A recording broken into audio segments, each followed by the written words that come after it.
যেভাবে হিন্দুদের উপরে ওখানে আক্রমণ হচ্ছে, এই আক্রমণ মানবতা বিরোধী। মানবতায় এই ধরনের ঘটনা কোনোভাবেই মেনে নেওয়া যায় না।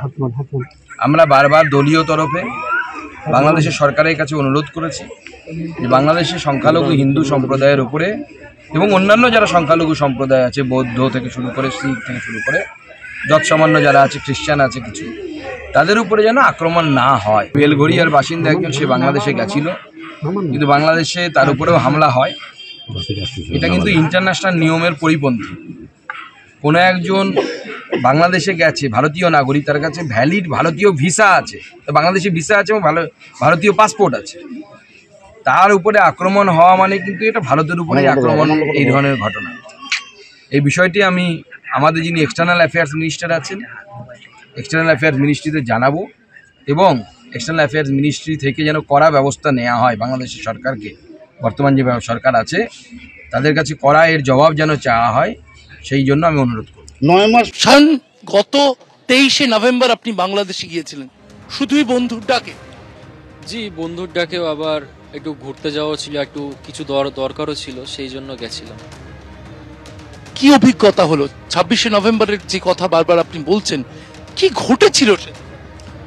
ঘটেছিল আর কি, তারা আমাকে জিজ্ঞেস করে, যারা 5-6 জন আমাকে ঘেরাও করেছিল, তারা আমাকে জিজ্ঞেস করে যে আমার দেশ কি। আসলে ওরা কিছু হয়তো করতো না, যদি আমি না বলতাম আমি ভারতীয় হিন্দু, তাহলে হয়তো তারা আমাকে কিছু করতো না, আমাকে যেতে দিত।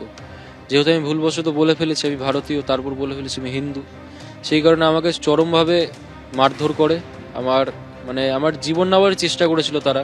যদি তারা আমাকে ফেলে দিত, ঈশ্বরের কৃপায় আমাকে ফেলতে পারেনি, তাহলে হয়তো আমার পেটে তারা অস্ত্র পাচার করে দিত। আমার ফোন, টাকা পয়সা সমস্ত কিছু কেড়ে নিয়েছে। আর আমার ওই বন্ধুকে আমি একটু ধন্যবাদ দিতে চাই, সেও নিজের জীবনের ঝুঁকি নিয়ে আমাকে বাঁচানোর সম্পূর্ণ চেষ্টা করেছিল।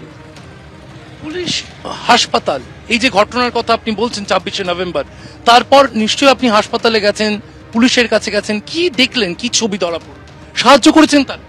পুলিশের তরফ থেকে আমি কোনো রকম সাহায্য পাইনি।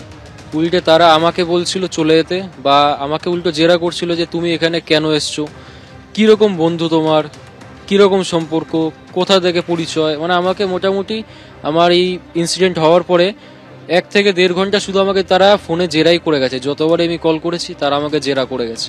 আমার ফ্রেন্ডের ফ্যামিলিকে হুমকি দেওয়া শুরু করলো যে এ তো কেস করে চলে যাবে এই ছেলে, তো আপনারা থাকবেন, আপনার ছেলে থাকবে এখানে, আপনার পরিবার থাকবে, আপনাদের সুরক্ষা কে দেবে, আপনাদের তো মেরে ফেলা হবে, তার উপর আপনি ইন্ডিয়ান হিন্দুকে আপনি এখানে আশ্রয় দিয়েছেন। এইসব বলে আমি ওখানে মোটামুটি আমি ইনসিডেন্ট হওয়ার পর 3 দিন ছিলাম, প্রায় 3 দিন। আমাকে 3 দিন সম্পূর্ণ আতঙ্কে থাকতে হয়েছে। ওই যারা আমার সঙ্গে এই কাজটি করেছিল তারাও বুক ফুলিয়ে পুরো এলাকায় ঘুরছিল, আর ওই বাড়ির পাশ থেকে টোন টিটকারি টাইপের করতে যাচ্ছিল।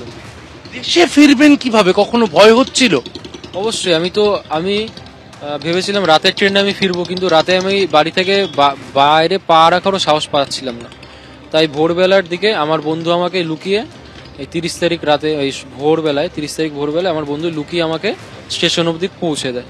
সেখান থেকে আমি আমার দেশের জন্য রওনা হই।